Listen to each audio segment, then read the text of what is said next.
Assalamualaikum warahmatullahi wabarakatuh. Perkenalkan, nama saya Dilan Upadila. Saya dari kelas 1D, Prodi PGSD, Kampus Universitas Pendidikan Indonesia di Purwakarta. Di sini saya akan menjelaskan landasan historis pendidikan.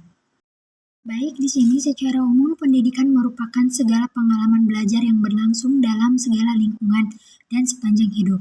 Dari beberapa pakar ahli menyatakan, yang pertama ada Mudia Harjo 2008, TIK 2 8,11. Pendidikan adalah usaha sadar yang dilakukan oleh keluarga, masyarakat, pemerintahan melalui kegiatan bimbingan, pengajaran, dan latihan yang berlangsung di dalam dan di luar sekolah sepanjang hayat untuk mempersiapkan peserta didik agar dapat memainkan perannya dalam berbagai lingkungan hidup secara tepat di masa yang akan datang. Yang kedua itu dari Purbakawatja 1970.211.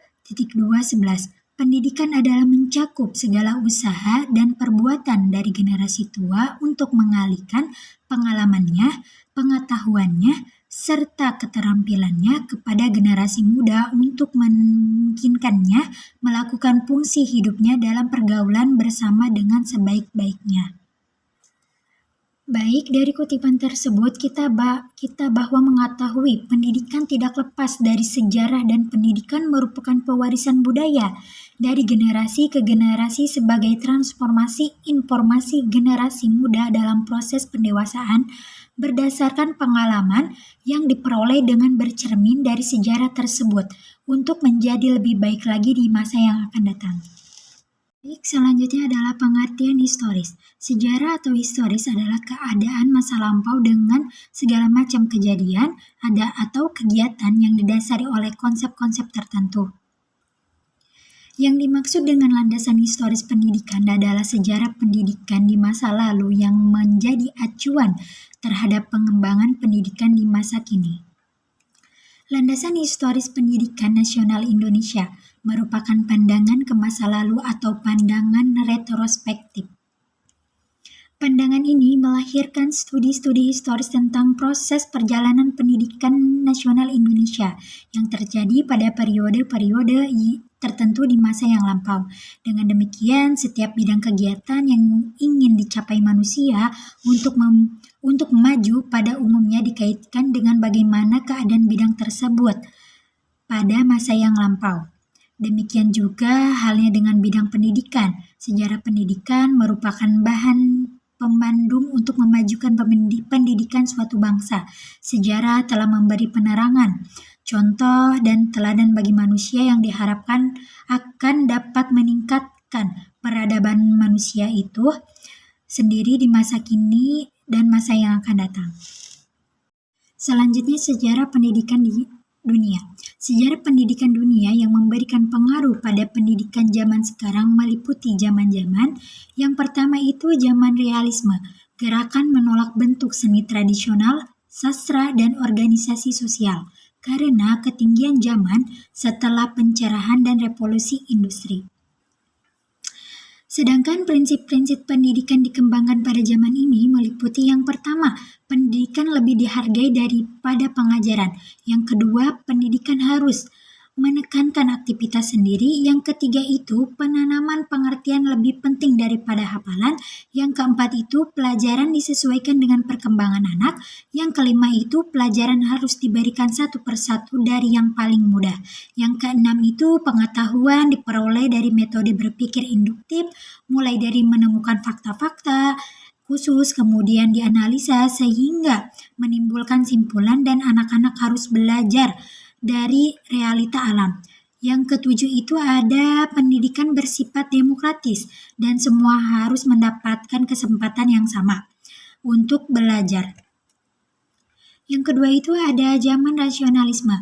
Aliran ini memberikan kekuasaan pada manusia untuk berpikir sendiri dan bertindak untuk dirinya. Karena itu latihan sangat diperlukan pengetahuannya sendiri dan bertindak untuk dirinya.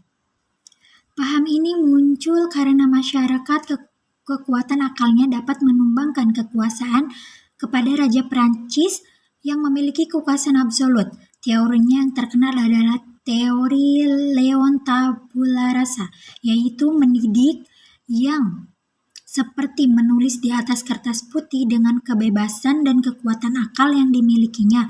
Manusia digunakan untuk membentuk pengetahuannya sendiri. Yang ketiga itu ada zaman naturalisme. Aliran ini menentang kehidupan yang tidak wajar sebagai kibat dari rasionalisme. Seperti gaya hidup yang diperhalus, cara hidup yang dibuat-buat, sampai pada korupsi. Anak-anak dipandang sebagai manusia dewasa yang kecil. Naturalisme menyatakan bahwa manusia didorong oleh kebutuhan-kebutuhannya, dapat menemukan jalan kebenaran di dalam dirinya sendiri. Mudia Harjo 2008.2/118. Yang keempat itu ada zaman developmentalisme. Aliran ini memandang pendidikan sebagai suatu proses perkembangan jiwa sehingga aliran ini sering disebut gerakan psikologis dalam pendidikan.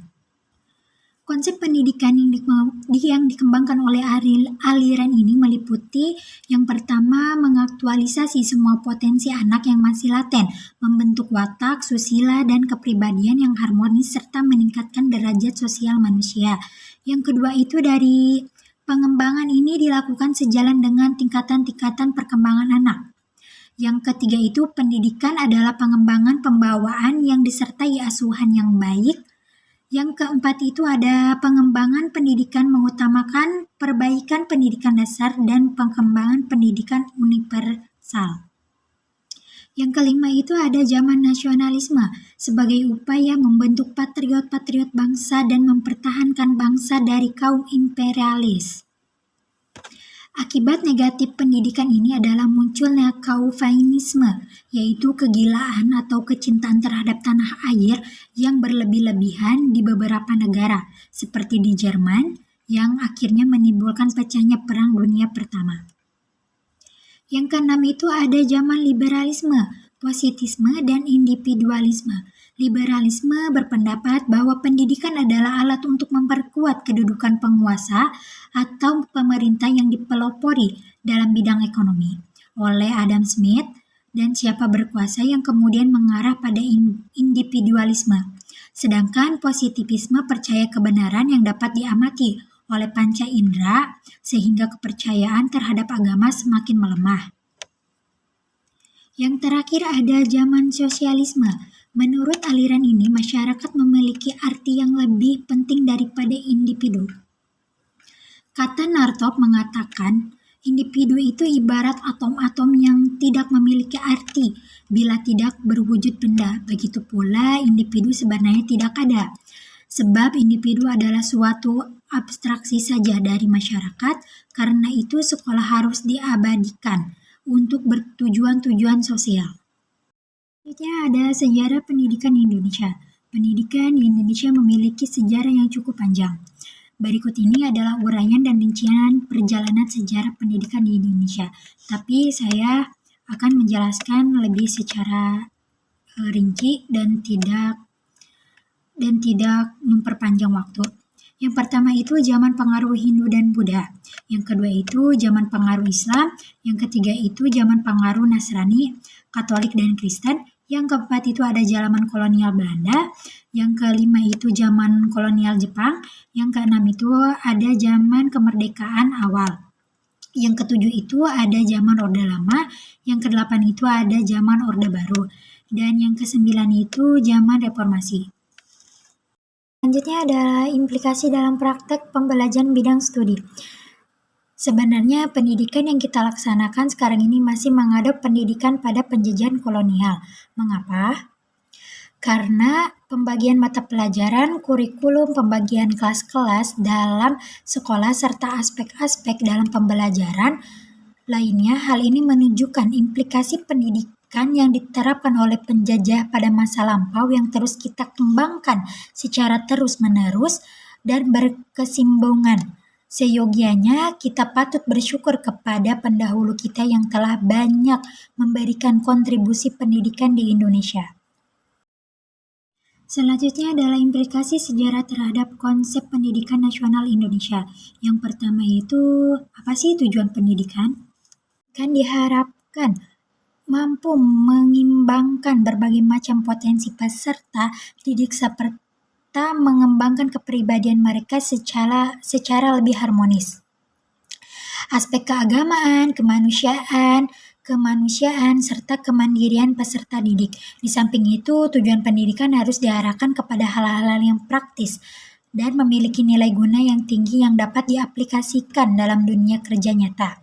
Yang kedua itu proses pendidikan, yang dimana terutama proses belajar, mengajar, dan materi pelajaran harus disesuaikan dengan tingkat perkembangan peserta didik, melainkan metode global untuk pelajaran bahasa, mengembangkan kemandirian dan kerjasama siswa dalam pembelajaran. Pengembangan belajar lintas disiplin ilmu, demokratisasi dalam pendidikan, serta mengembangkan ilmu dan teknologi.